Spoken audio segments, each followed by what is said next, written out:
In today's episode, the Datsun Cherry or F10.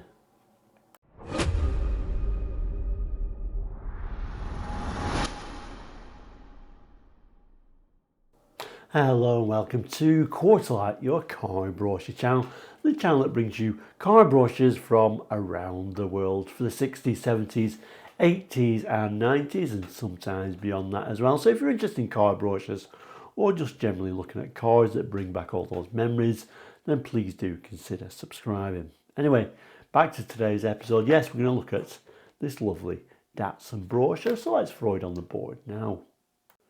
So there we go then, this rather interesting car brochure, quite simply saying Datsun F10 on it and front wheel drive, and we're showing a few of the different variations on there as well. So why is it just saying Datsun F10? Well, this is a Canadian brochure, so it's quite simply known as a Datsun F10. Other places in the world we may know this more commonly as a second generation Datsun Cherry, but very 70s.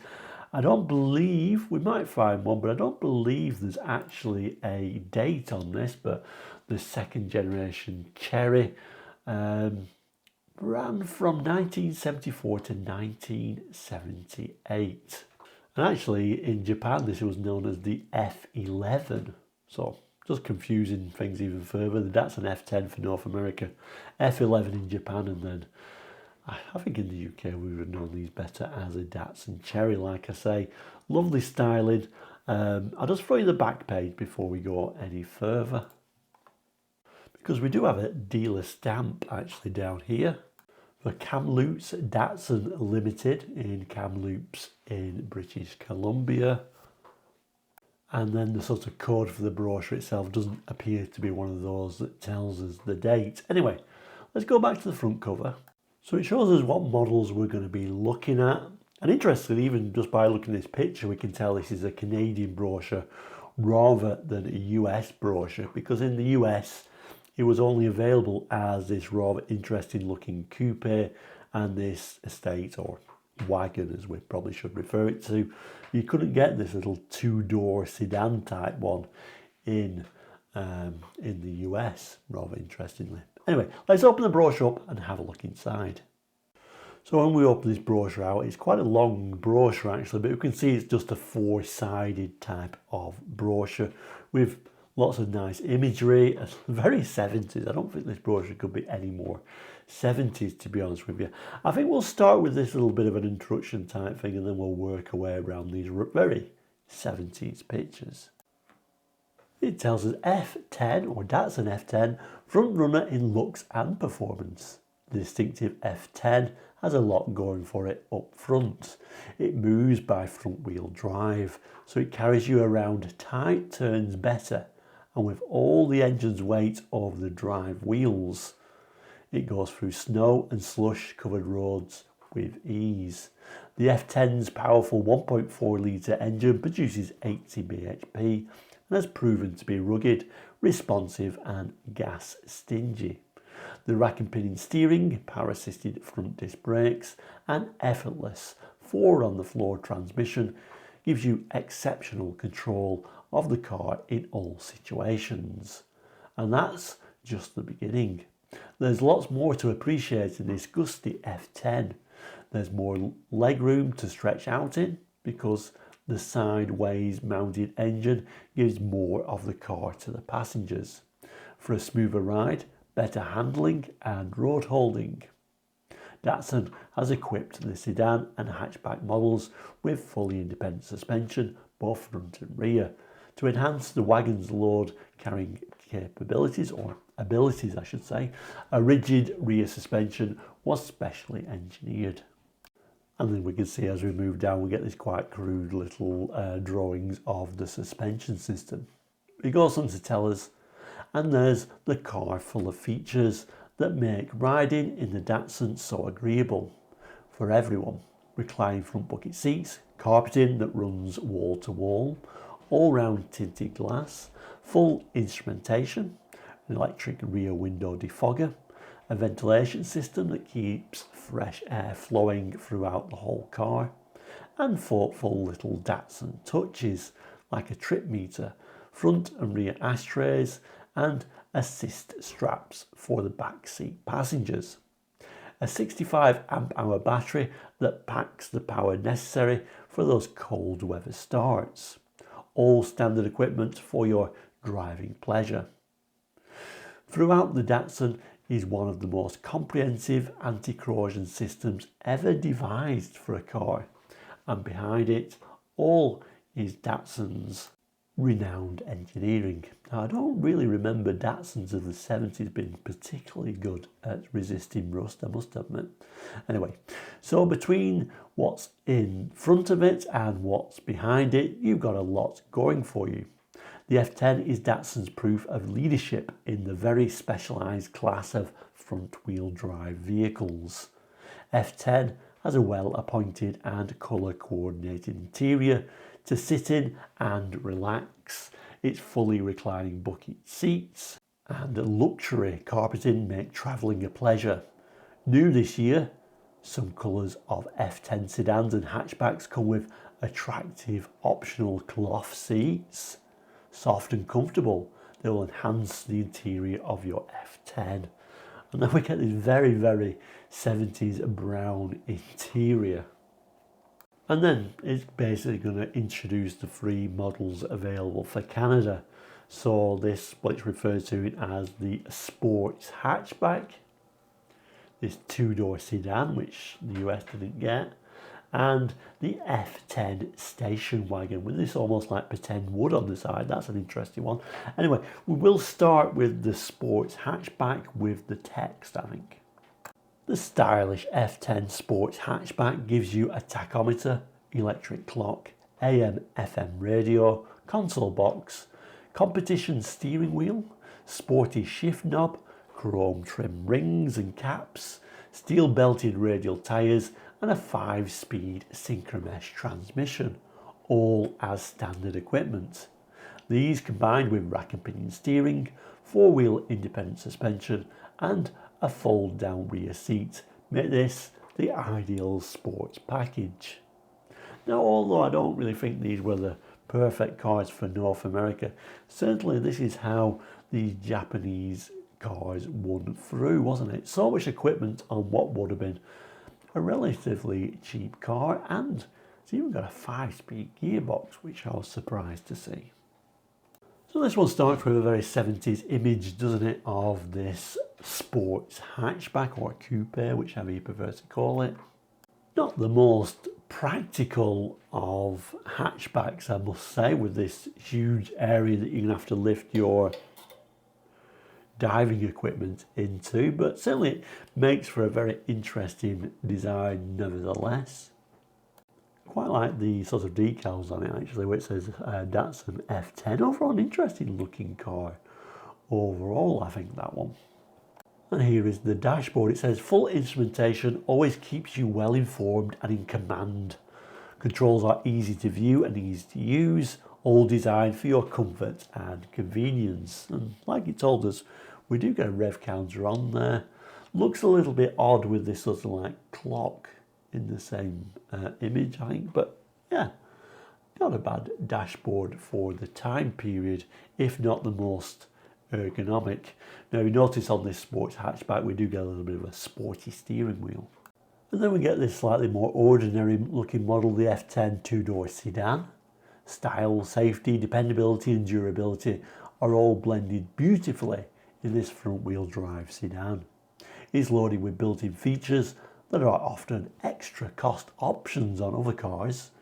The sedan delivers great gas mileage and is made for low service and maintenance costs. Interesting design all round though, in this very 70s brown colour and these very unusual looking but very Japanese wheel trims. Now there is one more model, and I think it's my favourite as it's so unusual, the F10 station wagon. The 3-door wagon gives you over 52 cubic feet of carpeted, easy accessible loading space in a vehicle that combines gasoline engine economy with the nifty handling of front-wheel drive. The rear seat folds down for those big loads. An attractive simulated wood grain dash is new for 78. Oh, there we go. So We do find out that it is a 1978 brochure, this one. Probably 77 actually for the 78 model year. This wagon is ideal for trips to work, to the store, or to your favourite vacation spot. So yeah, very unusual, very North Americanized, isn't it, with this sort of like fake wood paneling down the side. I'm not sure how I feel about that, but it's kind of like so bad I quite like it. Like it in this light blue colour as well. And again, we get these very Japanesey wheel trims. Strange little stubby estate car, that one, isn't it? Very unusual. I've always thought three-door estates were a little bit odd to begin with, and that one is very unusual. Which of the three would have you picked? I think I quite like this station wagon purely because it's so odd looking. And then on the back page we get to the specification page, so let's have a look through this. So it starts with the dimensions. We don't really concentrate on this too much, it doesn't really work on the camera, so let's move down to the performance. So maximum BHP 81.1 at 6,000 RPM, maximum torque 11.48 or 83 foot-pounds at 3,600 RPM. Minimum turning circle looks like 10.4 meters or 34.1 feet. The engine is a transverse mounted 4-cylinder overhead valve, 5 main bearing crankshaft. So the displacement, so it's a 1400 or 1397 cc. Emission control system, closed crankcase ventilation, EFE system, air induction, EGR system, spark timing control system, carbon canister, air preheat. Fuel system is a 2-barrel downdraft carburetor, secondary throttle valve for higher power and good acceleration, power valve for smooth high-speed performance, throttle opener, anti-dieseling solenoid, electric automatic choke.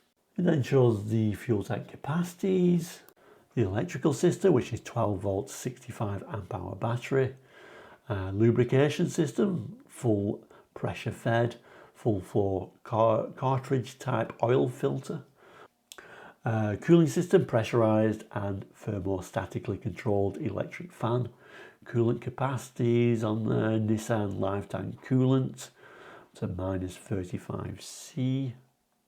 Transmission and differential, sedan station wagon, all synchromesh 4-speed with manual shift and hydraulic and controlled diaphragm type clutch with single disc, helical type final gear, and the ratios there. More interesting though, that sports hatch is an all synchromesh 5-speed with manual shift and hydraulic controlled diaphragm type clutch and single disc, helical type final gear, and the ratio is there as well. Talking of ratios, they are the gear ratios for the sedan and station wagon 4-speed and the sports hatchbacks 5-speed. Steering is by rack and pinion. Suspension, so the sedan sports hatchback is independent strut type at the front, as is the station wagon. Sedan and sports hatchback suspension at the rear is independent trailing arm, but the station wagon has a rigid semi-elliptic leaf spring. Brakes, master vac power assisted, tandem master cylinder, 2 anti-lock P valves, brake warning device, front Annette type disc, rear drum type, leading and trailing shoe, parking brake, mechanical to rear wheels. Wheels and tyres, steel wheels we're getting, and it does show the sedan, station wagon and sports hatchbacks different wheel tyre setups. We then get a little bit of an X-ray image there. I always like these cutaway shots in these brochures, I must admit. I always think they're very interesting. Then interestingly, it's going on about the fantastic rust resistance. And like I say, I don't remember Datsun's being particularly good at resisting rust in the 70s, unless I'm completely wrong there. It tells us this is how we protect the F10 against rust to last and last. Rust preventative compounds on hood, inner panel, front and rear suspension members, rocker panel, inner side, front and rear wheel housing, subframe and rear suspension arms, cowl top, lower inner door panel, zinc metal or zinc plated on front suspension member, side and rear panels, rocker panel outside, hood ledge panels, water resistant seals on hood and trunk lids, door and door jambs, front fender and apron, corrosion resistant plastics in fender liners, brake tube outer surface, lamp connectors and covers, ignition coil cover, sound deadeners inside front and rear wheelhouse, underfloor. Now this is your typical car brochure clauses. We can change things at any time if we want to. We'll do what we want. Warranty. Datsun owners are protected against defects in workmanship and materials during the first 20,000 kilometres or 12 months, whichever comes first. Yeah, I think it's probably quite a typical warranty for its time. Then we get the Datsun badge, and of course this is Nissan Automobile Company Canada Limited, and we got various different addresses. Head office there in BC, and then we got an Atlantic region, Quebec region, Ontario region, Prairie region, and Pacific region. And that comes to the end of this particular brochure. So there we go, what a lovely little brochure for the second generation Datsun Cherry or Datsun F10. Let me know how you got on if you did actually own one. Were they really good at resisting rust? You let me know. But we'll end this particular episode by throwing this back on the board and telling you, or rather asking you, if you would be so kind, if you've not already, please do consider subscribing. It is completely free. You'll never be charged to be a subscriber. And if you do like this video, please give it a big thumbs up. And you can do other things like hype the video, go to town. Any little bit helps to keep us going. But thank you so much for watching today. I'll add a couple more videos here if you want to continue viewing. But we have over 800 episodes on Quartzlight if you want to have a look. But thank you so much for watching today. Please do take care. We'll see you again very soon. All the best and goodbye.